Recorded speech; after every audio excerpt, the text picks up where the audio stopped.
दोस्तों अक्सर देखा जाता है कि छोटी छोटी खराबियों के कारण हवाई जहाज क्रैश हो जाती है, जिसमें सैकड़ों लोगों की जान चली जाती है।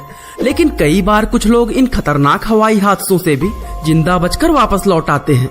साल 1972 में भी ऐसा ही एक हवाई हादसा हुआ था, जिसमें कुछ लोग चमत्कारिक ढंग से जिंदा वापस लौट आए थे। आखिर वो हादसा किसकी गलती से हुआ था और ये लोग किस तरह उस हादसे से बचकर जिंदा लौटे थे, जानेंगे हमारी आज की इस रोमांचक वीडियो में। दोस्तों ये बात 12 अक्टूबर 1972 की है। रग्बी खेलने वाले कुछ खिलाड़ियों को एक मैच खेलने के लिए चिली पहुंचना था, लेकिन चिली पहुंचने के लिए कमर्शियल फ्लाइट बहुत महंगी थी और इन लोगों का बजट इतना नहीं था। इसलिए मजबूरी में इन लोगों ने एक पुराने एयरफोर्स प्लेन को किराए पर ले लिया। इस प्लेन का नाम फेयरचाइल्ड FS-227D था, जो अपने भारी वजन और कमजोर इंजन के लिए काफी बदनाम था। लेकिन चिली पहुंचने का एक मात्र सस्ता साधन यही था और इन खिलाड़ियों को हर हाल में चिली की राजधानी सेंटियागो पहुंचना था। और आखिरकार इन लोगों ने इसी प्लेन से जाने का निर्णय लिया। इस फ्लाइट में कुल 45 लोग थे, जिसमें खिलाड़ियों के अलावा उनके फैमिली मेंबर, समर्थक और 5 क्रू मेंबर शामिल थे। आखिरकार एंडीज माउंटेन रेंज को पार करने का ये सफर शुरू हुआ, लेकिन पहाड़ों में आए एक जबरदस्त बर्फीले तूफान की वजह से ये सफर अर्जेंटीना के मेंडोजा शहर में रोकना पड़ा। तूफान के रुकने का कोई आसार नजर नहीं आ रहा था, इसलिए इन लोगों ने सफर आगे बढ़ाने के लिए एक दूसरे रूट से जाने का फैसला किया और 13 अक्टूबर को ये सफर एक बार फिर से शुरू हो गया। लेकिन ये लोग इस सफर का मजा ज्यादा देर तक नहीं ले पाए। सफर शुरू होने के कुछ देर बाद ही प्लेन में तेज झटके लगने शुरू हो गए। इन लोगों को ये समझने में देरी नहीं लगी कि प्लेन के साथ कुछ गड़बड़ हुई है। असल में प्लेन के पायलट से एक बहुत बड़ी गलती हो गई थी। घने बादलों की वजह से पायलट को लगा कि वह एयरपोर्ट पहुंचने वाले हैं, जबकि वह एयरपोर्ट से 11 मिनट की दूरी पर थे और इसलिए पायलट ने प्लेन को नीचे कर दिया था, जिसकी वजह से प्लेन विशाल पर्वतों के बीच में आ गया था और प्लेन के अंदर बैठे सभी यात्रियों की हालत खराब हो गई थी। पायलट ने प्लेन को 2 विशाल चट्टानों से बचाने के लिए रफ्तार तेज करके ऊपर उठाने की कोशिश की, लेकिन उनकी इस कोशिश में प्लेन का पिछला सिरा एक चट्टान से टकराकर टूट गया। ये प्लेन अभी भी समुद्र तल से 13,800 फीट की ऊंचाई पर था। पिछला हिस्सा टूट जाने के बाद प्लेन बेकाबू होकर नीचे की तरफ गिरने लगा। नीचे गिरते हुए प्लेन के दोनों विंग एक चट्टान से टकराकर टूट गए, जिसके बाद सिर्फ प्लेन का अगला हिस्सा ही बाकी रह गया। प्लेन का ये बाकी बचा हिस्सा एक विशाल बर्फ के ढके पहाड़ पर जाकर क्रैश हो गया। लेकिन ये समस्या यहीं पर खत्म नहीं हुआ। बर्फ बेहद चिकनी थी, जिसके कारण प्लेन नीचे की तरफ फिसलने लगा। नीचे फिसलते फिसलते आखिरकार यह प्लेन एक समतल जगह पर रुक गया। प्लेन अभी भी समुद्र तल से 11,710 फीट की ऊंचाई पर था और प्लेन के अंदर का माहौल बेहद डराने वाला था। हर तरफ रोने और कराहने की आवाजें आ रही थी। बहुत से लोगों को गंभीर चोटें आई थी। वह लोग पृथ्वी की एक ऐसी वीरान जगह पर थे जिसका अपना कोई नाम तक नहीं था। इस जगह का टेम्परेचर -22 डिग्री सेल्सियस था, जिसमें लोगों को सांस लेना भी मुश्किल हो रहा था। जिन लोगों को कम चोटें आई थी, उन्होंने दूसरे लोगों की मदद करना शुरू कर दिया। बहुत से लोगों को जानलेवा चोटें भी आई थी, जिसमें नांदो नाम का एक खिलाड़ी कोमा में चला गया था। इस समय तक कुल 12 लोगों की मौत हो चुकी थी। ठंड से बचने के लिए खिलाड़ियों ने जहाज के पिछले हिस्से को अपने सामान और सूटकेस से ब्लॉक कर दिया था। इन लोगों को लगा था कि एक बचाव टीम जल्दी ही इनको बचाने आएगी, लेकिन ये इन लोगों की गलतफहमी थी। प्लेन के अंदर पहली रात बड़ी मुश्किल से गुजरी और सुबह होने तक 5 और लोगों की मौत हो गई। नांदो अभी भी कोमा में था, जबकि उसकी माँ की मौत हो चुकी थी और उसकी बहन की हालत भी गंभीर थी। प्लेन का रंग बिल्कुल सफेद था, जिसके कारण उसको इस बर्फीली जगह में ढूंढना नामुमकिन था। प्लेन में अभी भी बहुत से लोग ऐसे थे जिनकी मौत किसी भी समय हो सकती थी। दोस्तों हम आपको बता दें कि प्लेन का पायलट मर चुका था और को पायलट की हालत बहुत गंभीर थी। को पायलट ने खिलाड़ियों से आग्रह किया कि वह उसको गोली मार दे ताकि उसको दर्द से छुटकारा मिल जाए, लेकिन खिलाड़ियों ने ऐसा करने से इनकार कर दिया था। खिलाड़ियों को एहसास हुआ कि उन लोगों को जिंदा रखने के लिए खाने का इंतजाम करना चाहिए और फिर उन्होंने प्लेन में खाना इकट्ठा करना शुरू कर दिया।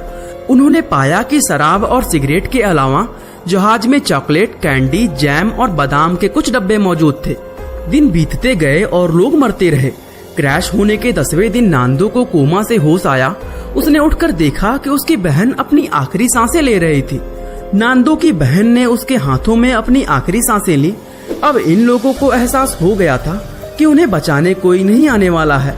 एक वीरान बर्फीले पहाड़ पर वह लोग भूख से तड़प रहे थे। भूख के कारण जब नांदो का मनोबल टूटने लगा, उसने कहा कि वह मरे हुए पायलट को खाना चाहता है। यही बात कई और लोगों के दिमाग में भी घूम रही थी। प्लेन में खाने का एक तिनका भी नहीं बचा था। खिलाड़ियों का दिमाग भूख के कारण बगावत करने लगा था। उन्हें ये पता था कि अगर उनको जिंदा रहना है तो उन्हें अपने मरे हुए साथियों का मांस खाना पड़ेगा। इस समय प्लेन के अंदर 27 लोग जिंदा थे और इतने लोगों के खाने का कोई अन्य इंतजाम होना नामुमकिन था।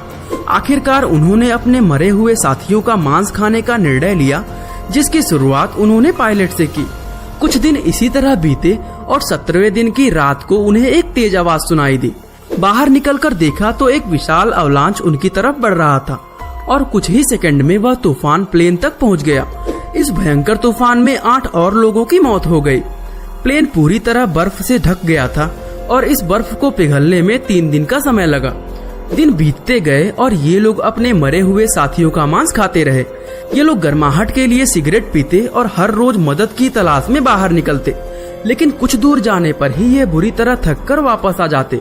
एक और चीज जो इन्हें परेशान कर रही थी वो थी स्नो ब्लाइंडनेस। सूर्य की रोशनी में बर्फ इतनी तेज चमकती थी कि इन लोगों में अंधेपन का समस्या होने लगा था। इन समस्याओं से बचने के लिए इन लोगों ने बर्फ में चलने वाले काम चलाऊ जूते और धूप के चश्मे बना लिए ताकि ये बर्फ में और ज्यादा दूर तक जा सके। खोज के दौरान इन लोगों को जहाज का एक दूसरा टुकड़ा मिला। इस टुकड़े में इन लोगों को प्लेन के रेडियो बैटरी, कुछ चॉकलेट टॉफियां और कुछ कॉमिक्स मिली। ये लोग उस रात वहीं रुक गए। अगले दिन ये इस उम्मीद से लौटे कि वापस जाकर बैटरी की मदद से रेडियो को फिर से चालू करेंगे, लेकिन किसी को भी रेडियो के बारे में इतना नॉलेज नहीं था कि वह उसको रिपेयर कर सके। इस समय तक सिर्फ 16 लोग ही जिंदा बचे थे। उन्हें लगने लगा कि कुछ ही दिनों में वह भी मौत का शिकार हो जाएंगे। नांदो ने सुझाव दिया कि कुछ लोगों को मदद ढूंढने के लिए चिली जाना चाहिए। हालांकि बर्फ के पहाड़ों को पार करके 59 किलोमीटर दूर चिली पहुंचना नामुमकिन लग रहा था, लेकिन इसके अलावा कोई और रास्ता भी नहीं था। सभी की सहमत से तय हुआ कि इस सफर पर नांदो के साथ रॉबर्टो और विजिटिंग नाम के 2 और लोग भी जाएंगे और फिर 61वें दिन यह लोग नामुमकिन दिखने वाले सफर पर निकल पड़े। 3 दिन सफर करने के बाद विजिटिंग की हिम्मत जवाब दे गई और वो वापस प्लेन पर लौट गया, लेकिन नांदो और रॉबर्टो ने सफर जारी रखा।